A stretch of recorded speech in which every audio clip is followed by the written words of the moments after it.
میرے بزرگ دوستو عزیزو،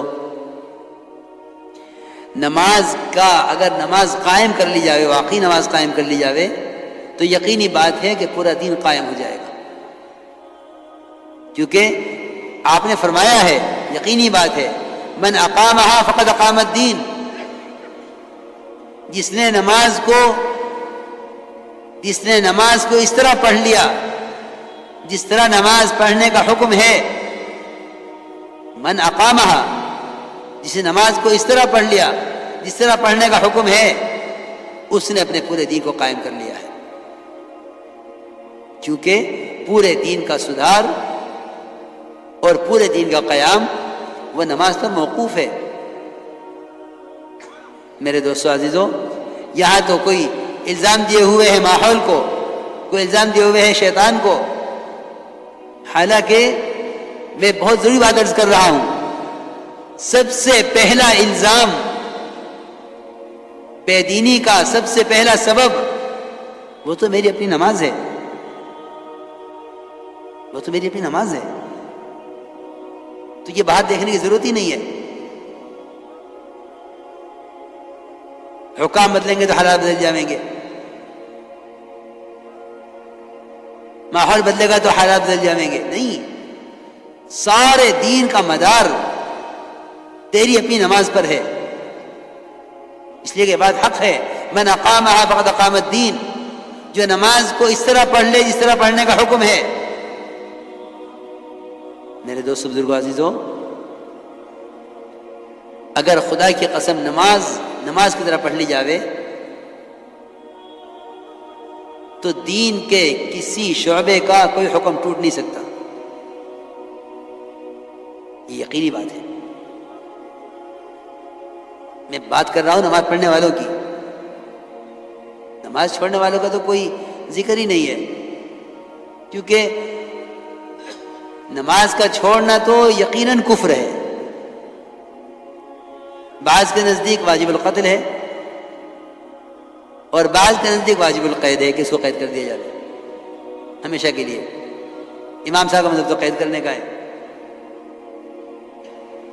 اس لیے مسلمان سے نماز کے چھوڑنے کا تو تصور ہی نہیں کیا جا سکتا،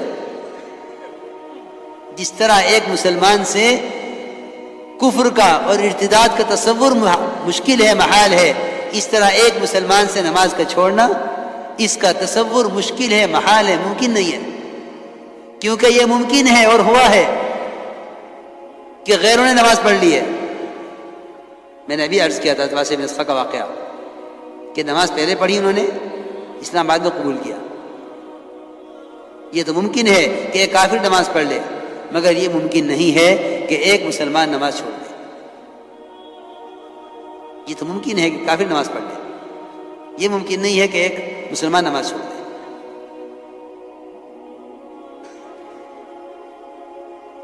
تو میں تو عرض کر رہا ہوں نماز پڑھنے والوں کی بات ہو رہی ہے کہ نماز پڑھنے والوں کی بے دینی کا کیا سبب ہے، کہ نماز پڑھنے والوں کی بے دینی کا سبب ان کی نماز کی خرابیاں ہیں۔ کبھی نہیں غور کیا اس پر، کبھی غور نہیں کیا اس پر۔ میں جو عرض کر رہا تھا شروع سے کہ دعوت اور عبادت کا جمع کرنا اصل ہے، جمع کرنا یہ نہیں ہے کہ نماز پڑھ لی، بلکہ ابن عباس اور عبداللہ ابن مسعود دونوں کا قول ہے کہ جس شخص کی نماز اس کو منکر سے نہیں روکتی، اس کی نماز اس کو اللہ سے دور کرتی رہتی ہے۔ نماز تو اللہ کے قرب کا سبب ہے، مومن کی معراج ہے، پھر یہ کیسے ممکن ہے کہ نماز اللہ سے دوری کا سبب بنے؟ اس سے زیادہ قرب کا تو کوئی موقع نہیں ہے، تو مومن کی معراج ہے۔ اللہ مجھے معاف فرمائے، کیا نماز پڑھنے والوں کی نماز اور کیا نماز پڑھنے والوں کی نماز۔ صلو کما رأیتمونی اصلی، صرف ایک نماز کو نمونہ بنایا گیا ہے، صرف ایک نماز نمونہ ہے، باقی خدا کی قسم کسی کی نماز نمونہ نہیں ہے۔ صلو کما رأیتمونی اصلی، کہ نماز اس طرح پڑھو جس طرح مجھے پڑھتا ہوا دیکھ رہے ہو۔ صحابہ کرام نے آپ کی نماز کو جس طرح دیکھا اس طرح نقل کر دیا۔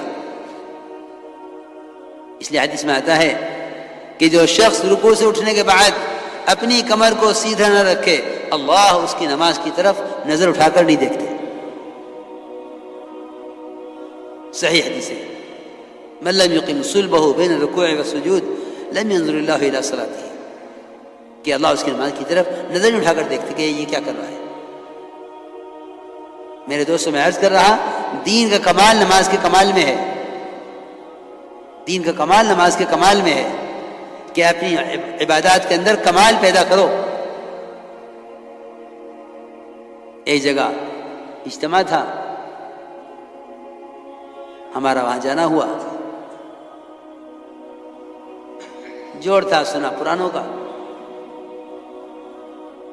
اب میں نے نماز کے بعد، مغرب کی نماز کے بعد بیان تھا، 2 رکعت سنتیں پڑھی، 4 رکعت اوابین پڑھی.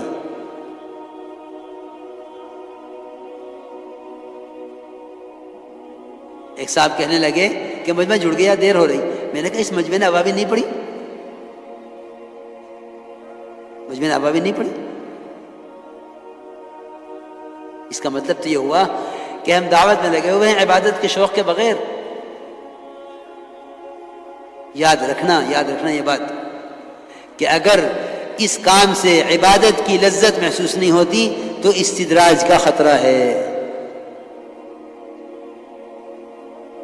اگر دعوت سے عبادت کی لذت حاصل نہیں ہوتی اور عبادت کا شوق نہیں پیدا ہوتا تو استدراج کا خطرہ ہے.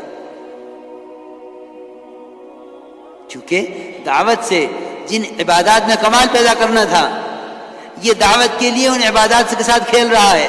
جلدی جلدی نماز پڑھو، مشورہ کرنا ہے، جلدی جلدی نماز پڑھ لو، پھر بیان کرنا ہے. اس کی نماز اس کو میں دے کے ماری جاوے گی میلے کپڑے کی شکل میں. اس لیے کہ عبادت کا استخفاف کفر ہے. کفر، عبادت کو ہلکا سمجھنا کفر ہے. کفر ہے عبادت کو ہلکا سمجھنا کفر ہے. نماز کے بارے میں فرمایا ہے من استخف او جحد فقد کفر. نماز کو ہلکا سمجھا، اس کا انکار کیا کہ وہ تو کفر کے راستے پہ پڑ گیا. کیونکہ کفر اسلام کے درمیان رکاوٹ ہی نماز ہے. نماز نہ ہو تو پھر کفر ہی کفر ہے. تو میں حیران ہو گیا. میں نے کہا ابھی میں نے 4 رکعت اوابین پڑھی، مجمع جمع ہو گیا. اس سارے مجمع نے اوابین کیوں نہیں پڑھی؟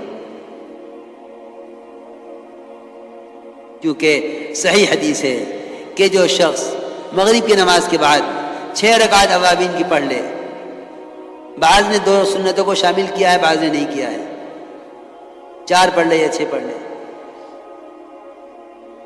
کہ جو شخص مغرب کے بعد اوابین میں 4 رکعت یا 6 رکعت پڑھ لے کہ اس کو اس 6 رکعت پر 12 سال کی عبادت کا پورا ثواب ملتا ہے. کتنے سال کی عبادت؟ 12 سال کی عبادت. 12 سال کی عبادت کا ثواب مغرب کے بعد کی 4 رکعت اوابین.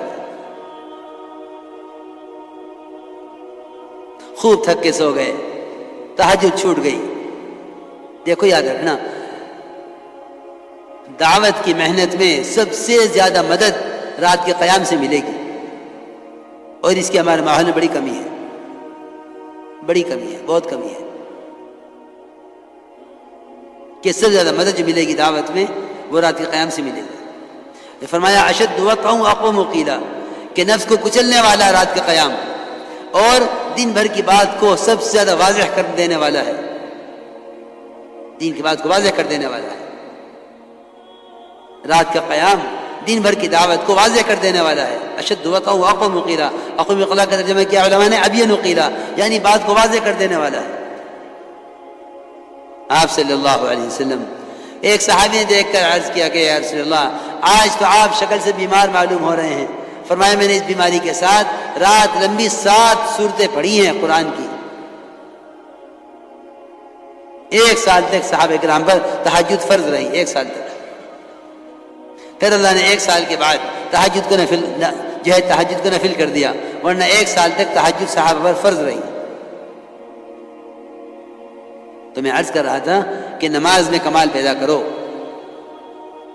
کہ دعوت ایمان اور عبادات کی تکمیل کے لیے ہے، دعوت ایمان اور عبادات کی تکمیل کے لیے ہے، کہ اس دعوت سے ایمان اور عمل کے اندر کمال پیدا ہوگا، کہ نماز کے اندر سکون اطمینان لاؤ، کہ سارے دین کا قائم ہونا نماز پر موقوف ہے۔ تو انہوں نے یہ کہا کہ ہم نماز قائم کرتے ہیں، نماز قائم کرتے ہیں۔